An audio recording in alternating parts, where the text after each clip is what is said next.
Advocate, bar కౌన్సిల్లో register చేసుకో ఉన్నాడు.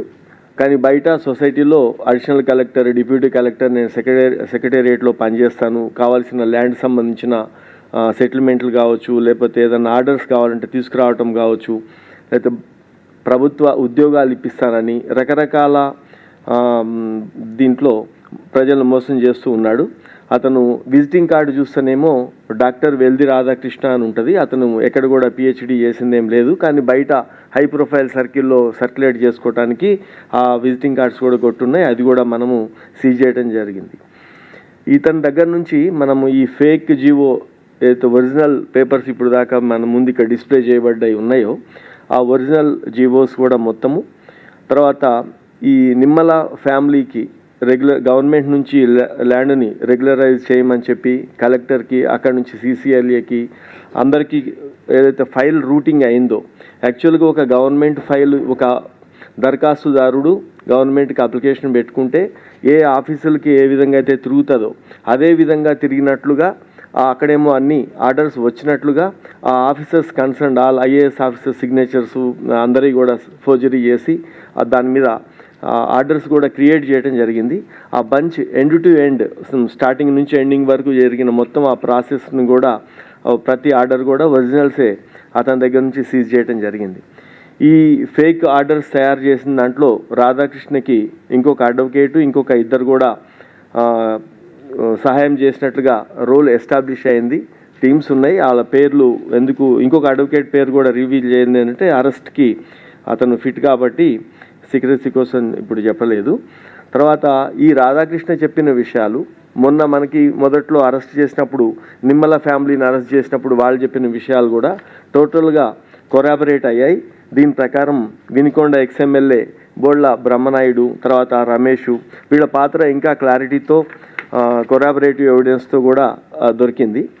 ఈ స్కామ్లో ఇన్వెస్టర్ అయినటువంటి బ్రహ్మనాయుడు, రమేష్ ఈ జీవో ఆర్డర్స్ కనుక రెడీ అయితే ఇంకొక పార్టీ ఉంది అని చెప్పి వాళ్ళని అమ్మటానికి కొన్ని ఆర్డర్స్ అన్న ఎక్కడైతే ఫైల్ ప్రాసెస్లో ఎంతవరకు వచ్చిందో చూస్తూ ఈ ఆర్డర్స్ కావాలి అని అన్నప్పుడు ఇది రాధాకృష్ణ ప్లస్ టీమ్ ఈ అన్ని ఆర్డర్స్ కనుక తయారు చేసి దీన్ని బయట వాళ్ళకి ఇవ్వటం జరిగింది. ఇది కనుక వాట్సాప్ సర్క్యులేషన్లో కనుక రాకపోయి ఉంటే ఇంకొక పెద్ద పార్టీని తీసుకొచ్చి వీళ్ళు దాన్ని డిస్పోజ్ చేసి ఉండేవాళ్ళు, ప్రాసెస్లో ఉంది కాబట్టి అయిపోతుంది కాబట్టి అనే ఉద్దేశంతో ఈ దొంగ ఇవి యాక్చువల్గా ఈ జీవోస్ అన్నీ కూడా ఈ ఆర్డర్స్ రావడానికి డబ్బులు ఖర్చు అవుతాయి అని చెప్పినప్పుడు ఈ వెల్ది రాధాకృష్ణకి బ్రహ్మనాయుడు 4 crores నగదు ఇవ్వటం, అలానే రాధాకృష్ణ టీంలో ఉన్న ఇంకొక అడ్వకేట్ అండ్ టీం కూడా వాళ్ళకు కూడా 4 crores మొత్తం 8 కోట్ల నగదు ఇచ్చారని చెప్తా ఉండే. ఈ డబ్బులు నగదు రూపంలో వచ్చింది కాబట్టి అవి ఎక్కడికి పోయినాయి అనేది కూడా ఇంట్రాగేట్ చేస్తున్నాము. అవి ఒక 85 lakhs ఎక్కడికి వెళ్ళినాయి ఇవన్నీ కూడా ట్రాక్ చేస్తున్నాము ఇంకా డీటెయిల్గా.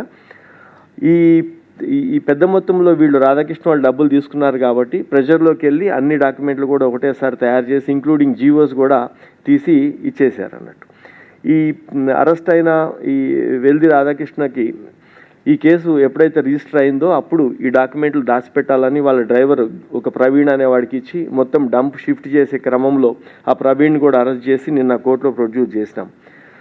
దీంట్లో ఇప్పుడు మనం పరిశీలిస్తే ల్యాండ్ రెగ్యులరైజ్ చేయమని పెట్టుకున్న అప్లికేషన్ నుంచి జీవోలు కానీ, తర్వాత CCLA ఆఫీస్ నుంచి క్లియరెన్స్ ఇచ్చినట్లు, CCLA హైడ్రాక్ కూడా ఒకటి ఆ చెరువు పక్కన ఉండటంతో హైడ్రా క్లియరెన్స్ కూడా రాసినట్టు, హైడ్రా ఆఫీసర్ కూడా వాళ్ళ సిగ్నేచర్స్ కూడా ఫోర్జరీ చేసి హైడ్రా కూడా క్లియరెన్స్ ఇచ్చేసిందనే ఆర్డర్స్ కూడా వీళ్ళు తయారు చేయడం జరిగింది. ఇక ఈ రాధాకృష్ణ విషయంకి వస్తే ఇతను మొత్తం 9 కేసెస్లో అక్యూజ్డ్గా ఉన్నాడు. 2015లో మొదట్లో అంబర్పేటలో ఎక్సైజ్ సబ్ ఇన్స్పెక్టర్ ఉద్యోగం ఇప్పిస్తానని చెప్పి 4 lakhs తీసుకొని అతను మొదట్లో రిమాండ్ అయ్యాడు. 16లో సెక్రటేరియట్లో జాబ్ పెట్టిస్తున్నానని చెప్పి నల్గొండలో 18 lakhs తీసుకున్నందుకు నల్గొండ 2 టౌన్లో కేసు అయి రిమాండ్ అయినాడు. మొయినాబాద్లో రిజిస్ట్రార్ ఆఫీస్లో ఉద్యోగం పెట్టిస్తానని ఒకళ్ళ దివాకర్ దగ్గర 3 lakhs తీసుకుంటే దాంట్లో రిమాండ్ అయినాడు. ఇట్లా ఇతను మొత్తం చరిత్ర అది ఒక క్రిమినల్కి ఎంతంత పూర్తి లక్షణాలు ఉన్నాయో అవన్నీ ఇతనికి ఉన్నాయి. తర్వాత ఈ పాస్పోర్ట్స్ కూడా ఇతను 2019లో ఒక పాస్పోర్ట్ ఉంటుంది, అప్లికేషన్ పెట్టుకుంటారు. తర్వాత మళ్ళీ ఇతను వెల్ది రాధాకృష్ణ అయితే ఆ పేరులో ఒకటి H యాడ్ చేసి 23లో మళ్ళీ పేపర్ యాడ్ ఇచ్చి ఈ పాత కేసులు అన్నీ దాచిపెడటానికి అతని పేరులో ఒక స్పెల్లింగ్ మార్చి మళ్ళీ 25లో కూడా కొత్త పేరుతో వాళ్ళ వైఫ్కి ఈమెకి ఇతనికి పాస్పోర్ట్ అప్లై చేస్తాడు. ఇతని దగ్గర సెర్చ్ చేసినప్పుడు చాలా land document copies Kandukur, Amberpet, వివిధ ప్రాంతాలకు సంబంధించిన కాగితాలు కూడా ఉన్నాయి. ఇవన్నీ కూడా ఇతను రెగ్యులరైజ్ చేయించడం కానీ లేకపోతే దీన్ని పైరవీ చేసి కావాల్సిన ఫెసిలిటేట్ చేయటం కానీ అన్నిటి గురించి అందరికీ ఇతను ఒక కేర్ ఆఫ్ సెంటర్గా ఉంటే ఆ పేపర్స్ అన్ని ఇతని దగ్గర ఉన్నాయి. ఇప్పుడు ప్రస్తుతం ఈ సీజర్లో ఒక 31 డాక్యుమెంట్స్ ఉన్నాయి, 13 స్టాంప్స్ ఉన్నాయి. ఇతను డిఫరెంట్ వెంకటేశ్వర ఎడ్యుకేషన్ సొసైటీ అని ఇది చాలా రకాల ఒక ఫార్మ్స్ తయారు చేసి ఫార్మ్స్ సంబంధించిన స్టాంప్స్ కూడా తయారు చేశారు. ఒక 7 పాస్బుక్స్ ఉన్నాయి ఈ మనీ రూటింగ్ చేయడానికి, 10 ATM cards, 12 cheque books, 3 laptops, 3 iPads, తర్వాత 2 ఫోన్లు ఇతని దగ్గర నుంచి సీజ్ చేయడం జరిగింది. ఇంకా ఈ కేసులో ఇప్పటి వరకు ఇతనితో 5గురిని అరెస్ట్ చేయడం జరిగింది. ఇంకా ఒక 5గురిని అరెస్ట్ చేయాల్సింది ఉంది. దీంట్లో బ్రహ్మనాయుడు, రమేష్ వీళ్ళతో పాటు కలిపి టీమ్స్ ఇంకా ఏపీలో ఇప్పుడు ప్రయత్నిస్తూనే ఉన్నాయి మన టీమ్సే. అతను పరారీలో ఉన్నాడు, ఆల్ ఫోన్స్ స్విచ్ ఆఫ్ పెట్టి టీమ్స్ దాంట్లో ఉన్నాయి. ఇంకా త్వరలోనే ఈ పరారీలో ఉన్న వాళ్ళందరినీ కూడా పట్టుకొని మళ్ళీ మీకు టోటల్ డీటెయిల్స్ తెలియజేస్తాం. అన్నిటికంటే ముఖ్యమైనది ఏంటంటే ఆఫీసర్స్ దీంట్లో చేసిన టీమ్స్, సైబర్ మన క్రైమ్స్ డీసీపీ గారు వీళ్ళందరూ కలిసి ఈ ఏదైనా కేసు డిటెక్ట్ అవ్వటము, అరెస్ట్ చేయటం ఒక ఎత్తు అయితే దాంట్లో ఎండ్ టు ఎండ్ డాక్యుమెంట్స్ అన్నీ కూడా ఒరిజినల్స్ కూడా సీజ్ చేయటం చాలా హ్యాపీ ఇచ్చింది. సిపి గారు వీటి అందరు టీమ్స్ని కంగ్రాచులేట్ చేయడం జరిగింది. Thank you.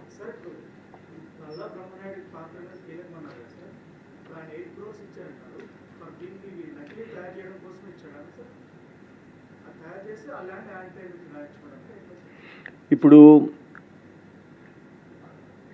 మీకు లాస్ట్ టైం చెప్పినట్లు బోళ్ళ రమేష్ పేరు మీద అగ్రిమెంట్ తయారు చేశారు. 4 ఫ్యామిలీ మెంబర్స్ ఉంటే 4 కూడా అగ్రిమెంట్ చేశారు. వాళ్ళకి బ్రహ్మనాయుడు డైరెక్ట్గా అతని అకౌంట్ నుంచి వైట్లో ట్రాన్స్ఫర్ అయింది, రమేష్ నుంచి కూడా వాళ్ళ ఫ్యామిలీ మెంబర్స్కి మనీ ట్రాన్స్ఫర్ అయింది. ఇది అగ్రిమెంట్లో భాగం. అంటే ఆ భూమిని వీళ్ళ పేరు మీద కనుక రెగ్యులరైజ్ అయితే వీళ్ళు ఈ అగ్రిమెంట్ ప్రకారంగా వాళ్ళు రిజిస్ట్రేషన్ చేసుకొని వేరే పార్టీకి ఇద్దామని. ఇప్పుడు రాధాకృష్ణ చెప్పిన దాని ప్రకారం మనకేమర్థమైందంటే ఇది వాళ్ళ పేరు మీద చేసుకునే వాళ్ళేం కాదు. ఈ కాగితాలు చూపించి జీవోస్ రాగానే జీవోస్ని వస్తున్న ప్రాసెస్ని చూపించే వాళ్ళు వేరే పార్టీకి అమ్మేసుకొని పోయేవాళ్ళు అన్నట్టు. దీంట్లో ఇంకొక విచిత్రం ఏమంటే ఈ 10 ఎకరాలకు సంబంధించిన పాస్బుక్లు ఏదైతే మనకి రెగ్యులరైజ్ చేస్తున్నారని చెప్పి జీవోలు వచ్చినాయో, నిమ్మల ఫ్యామిలీ మనకి ఇక్కడ లోకల్ వాళ్ళు, అదే ఊరు గ్రామస్తులు వాళ్ళు క్లెయిమ్ చేస్తున్నారు, కోర్టులో కూడా కేసు వేశారు, వాళ్ళకి రెగ్యులరైజ్ అవుతుంది అని అప్లికేషన్ పెట్టారంటే ఒక అర్థం. దీంట్లో కమాను నాగేశ్వరరావు అని చెప్పి ఇంకొక అతను, ఇతనికి సంబంధమే లేదు, ఇతను మన తెలంగాణ వ్యక్తి కాదు అని తెలుస్తుంది ఇప్పటికైతే ప్రస్తుతం. అతనికి కూడా జీవో నెంబర్ 558 ప్రకారం 1 ఎకర్ 20 గుంటాస్ ఇంకొకటి కూడా ఒక జీవో తయారు చేయించినారు అన్నట్టు. అది తర్వాత రాధాకృష్ణని అడిగినాం, వీళ్ళకి ఉన్నది వేరే ల్యాండ్, వాళ్ళకి ఏంటి అంటే అక్కడ చాలా ల్యాండ్ ఉంది, 100 ఎకరాలు ఉంది కదా, ఇంకొక పేరు మీద కూడా 1.5 ఎకర్స్ కనుక ఇది చేసుకోగలిగితే అది ఎక్కడున్న ఓపెన్ ఏరియాలో ఎక్కడైనా క్లెయిమ్ చేయొచ్చు అనే ఉద్దేశంతో ఆ వ్యక్తిని కూడా దీంట్లో తయారు చేయించి బోళ్ళ బ్రహ్మనాయుడు వాళ్ళ పాత్ర లేకపోతే ఈ కమాను నాగేశ్వరరావు అంటోళ్ళు అసలు మనకు సంబంధించిన వ్యక్తి మీద దొంగ జీవో తయారు చేసేటోడు కాదు రాధాకృష్ణ. ఇది ఒక ఎక్స్పెరిమెంట్గా ఇతని పేరు మీద కూడా మనకు సంబంధం ఈ ఏరియాకి సంబంధించిన లేని వ్యక్తి పేరు మీద కూడా ల్యాండ్ రెగ్యులరైజ్ చేయడం అనేది మొదలుపెట్టినారు అన్నట్టు. ఇది కనుక ఒక పార్టీ దొరికి వీళ్ళు అనుకున్నట్లుగానే ఈ గవర్నమెంట్ ఆర్డర్స్ నిజమనుకొని చెప్పి కనుక వేరే పార్టీ అమ్మి దీంట్లో ఫ్రాడ్ కనుక పెద్ద ఎత్తున జరిగి ఉంటే ఇంకా మిగతాయి కూడా రెగ్యులరైజ్ ఇలానే ఫేక్ జీవోస్ క్రియేట్ అయ్యి ఉండేటివి.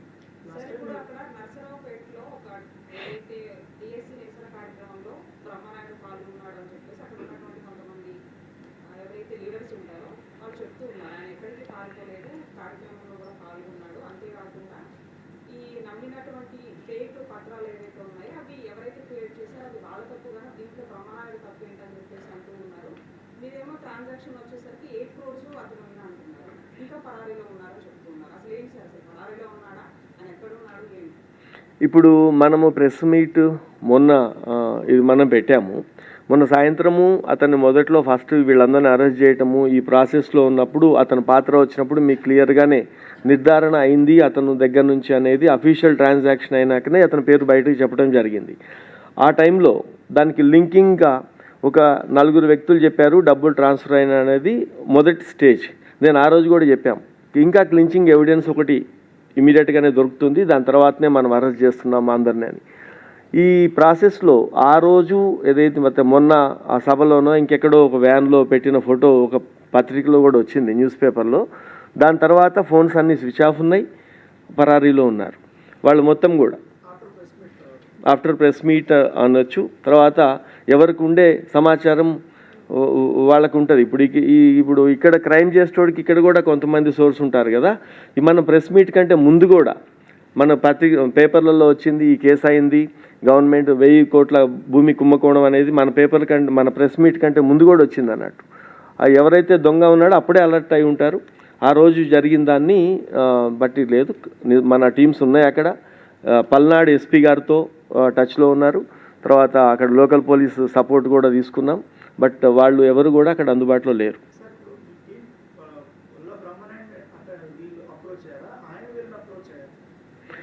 ఈ భూమి నిమ్మల ఫ్యామిలీ అమ్ముతున్నారు. అదే ఇక్కడ భూమి ఒకటి వ్యవహారం ఉందంటే అతనికి ఇక్కడెక్కడో గెస్ట్ హౌస్ ఉందన్నారు, ఇంకా చూడలే. ఇక్కడికి ఇతనికి సంబంధాలు ఉన్న వ్యక్తే ఇక్కడ లోకల్లో. వీళ్ళిద్దరూ కలిసిన తర్వాతనే ఇది మధ్యలో రాధాకృష్ణ ఎంటర్ అయ్యి ఇది మొత్తం నేను చేయిస్తాననే బాధ్యత తీసుకున్నారు అన్నట్టు.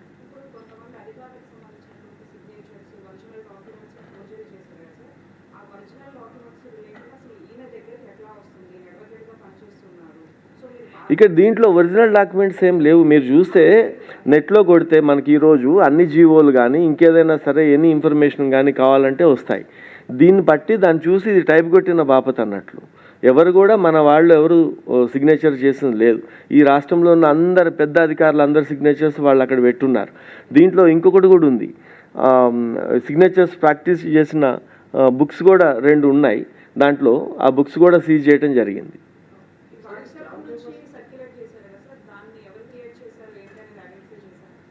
ఇది ఇంకా సైబర్ క్రైమ్ నుంచి జరుగుతుంది. ఏ గ్రూప్లో ఫస్ట్ పోస్ట్ అయింది, ఏది ఎక్కడి నుంచి ఎక్కడికి వచ్చింది అనేది. బట్ ఎవరైతే ఇప్పటి వరకు మేము ప్రాథమికంగా మనకు అనిపిస్తుంది ఏమంటే వీళ్ళు బ్రహ్మనాయుడు వాళ్ళు ఎవరికైతే డిస్పోజ్ చేయాలని చెప్పి ఎవరికైతే ఈ ఫొటోస్ తీసి పెట్టున్నారో బహుశా అక్కడ నుంచి క్లారిఫికేషన్కి వచ్చి ఉండొచ్చు. ఇప్పుడు ఎవరైతే క్రైమ్ చేస్తారో వీళ్ళైతే వాట్సాప్లలో వేసుకోరు, ఎవరో ఒకరితో షేర్ చేసుకుంటేనే అది ఏదో ప్రాసెస్లో సోషల్ మీడియాలోకి వచ్చి ఇది డిటెక్ట్ అయింది.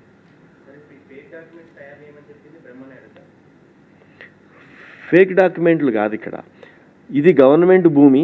ఆ భూమిని ఏదో ఒక విధంగా ఒక రెగ్యులరైజ్ చేసుకొచ్చే ప్రాసెస్కి ఇతను ఫండింగ్ చేశాడు. అతనికి తెలుసు ఇది గవర్నమెంట్ భూమి అని తెలుసు, అది కాదని తెలుసు. ఇంకొకటి కూడా ఉంది, మార్కెట్లో భూమిని మనం కొంటే మార్కెట్ రేటుకి కొంటాం. త్రో అవే ప్రైస్కి అక్కడ ఎన్నో కోట్లు ఉంటే 3 కోట్లకు భూమి దొరకదు కదా. కాబట్టి దాంట్లో ఈ కాన్స్పిరసీ అది కూడా ఒక ఎలిమెంట్. ఆ అగ్రిమెంట్లో ఉన్నటువంటి వాల్యుయేషన్ కూడా ఇదే భూమిని అక్కడ మార్కెట్లో 50 కోట్లు ఉంటే 40 కోట్లకు కొన్నా ఒక అర్థం ఉంటుంది. దాన్ని 4 కోట్లు కొంటున్నట్టు అగ్రిమెంట్ ఉంది అంటే దేంటి అర్థం? తర్వాత ఇది ఎవరి మీద కూడా అపవాదు కాదు. దీంట్లో మొదట్లో ఉన్న ల్యాండ్ లార్డ్స్ ఇదే చెప్పున్నారు, ఇప్పుడు దొరికిన రాధాకృష్ణ ఇదే చెప్పున్నాడు. మొత్తం లింకింగ్ కానీ అతని ట్రాన్సాక్షన్స్ కానీ అన్నీ ఎస్టాబ్లిష్ అయి ఉన్నది.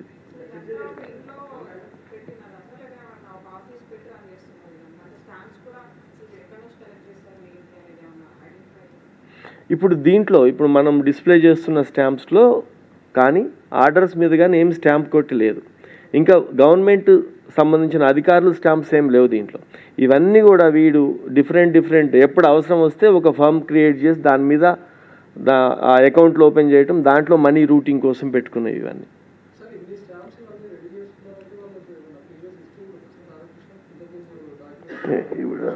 డాక్యుమెంట్స్ తయారు చేసింది ఏమీ లేదు, ఎందుకంటే ఈ స్టాంప్స్లో కూడా డాక్యుమెంట్ ఇంకా స్టాంప్స్ లేవు. లైక్ అడిషనల్ కలెక్టర్ స్టాంపు, తర్వాత ఇంకొక అఫీషియల్ స్టాంప్స్ లేవు. ఇవన్నీ కూడా డిఫరెంట్ ఫర్మ్స్కి సంబంధించిన స్టాంప్స్ అన్నట్టు.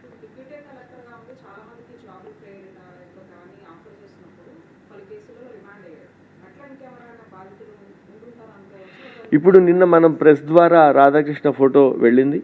ఇతని చరిత్ర చూస్తే కూడా దశాబ్దం నుంచి ఉన్నాయి. 2015లో మొదటి కేసు అక్కడ అంబర్పేటలో ఉంటే 16, 18 అన్ని నల్గొండ, మొయినాబాద్ ఇట్లా అన్ని దగ్గర ఉన్నాయి. ఇంకా ఇప్పుడు ఆ ఫోటో చూసి వచ్చేవాళ్ళు రావచ్చు, కొంతమంది మేము ఎక్స్పెక్ట్ చేస్తున్నాం. అట్లానే కొన్ని అగ్రిమెంట్ పేపర్లు తీసుకొని 50 లక్షలు తీసుకున్న కందుకూరులో దెబ్బడిగూడ అని కొంతమంది ఊర్లు ఉన్నాయి. అక్కడ కొంత డబ్బులు ఒకరితో సంతకం పెట్టి వేరే వాళ్ళకి అమ్మి 50 లక్షలు తీసుకున్నాడు. ఇట్లా కొన్ని చాలా డాక్యుమెంట్స్ ఉన్నాయి. ఇప్పుడు ఇది ఇప్పుడు దీన్ని పేపర్లో వచ్చిన తర్వాత రాధాకృష్ణ చేతిలో మోసపోయిన వాళ్ళు ఎవరైనా ఉంటే నార్సింగ్ పోలీస్ స్టేషన్ కానీ సంబంధిత పోలీస్ స్టేషన్కి వచ్చి కేసులు రావచ్చు. ఇప్పుడు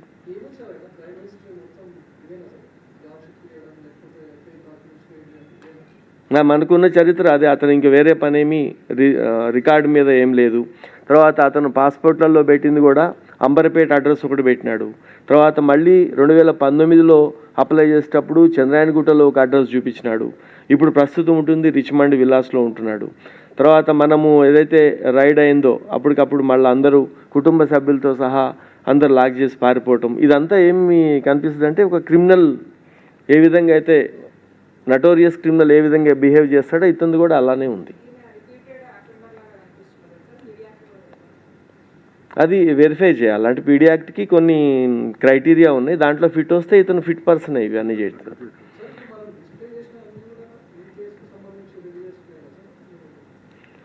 ఈ డాక్యుమెంట్లు మొత్తం కూడా ఇదే సంబంధం. మీకు ఇప్పుడు చెప్పిన 31 పేపర్స్ ఏవైతే ఉన్నాయో అక్కడ పెట్టినవి అవన్నీ కూడా సర్వే నెంబర్ 18కి సంబంధించిన డిఫరెంట్ డాక్యుమెంట్. స్టాంప్స్ ఈ కేసుకి సంబంధం కాదు. అంటే అతను చేసిన ఫామ్, అతను మనీ రూటింగ్ చేసిన ఇప్పుడు బ్యాంక్ ట్రాన్సాక్షన్స్ తీస్తే ఆ మనీ ఎటు నుంచి వచ్చినాయి ఏమున్నాయి అనేది ఇంకా వెళ్తుంది. ఇతను పీడీ యాక్ట్ అయ్యటానికంటే ఇతను ఒక అడ్వకేట్గా రిజిస్టర్డ్ అతను వ్యక్తి, ఒక క్రైమ్ పరంగా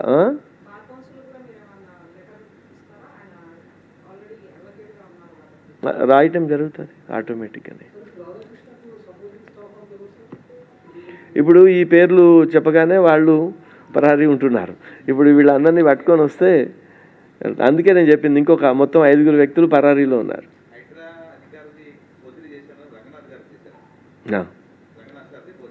అవును,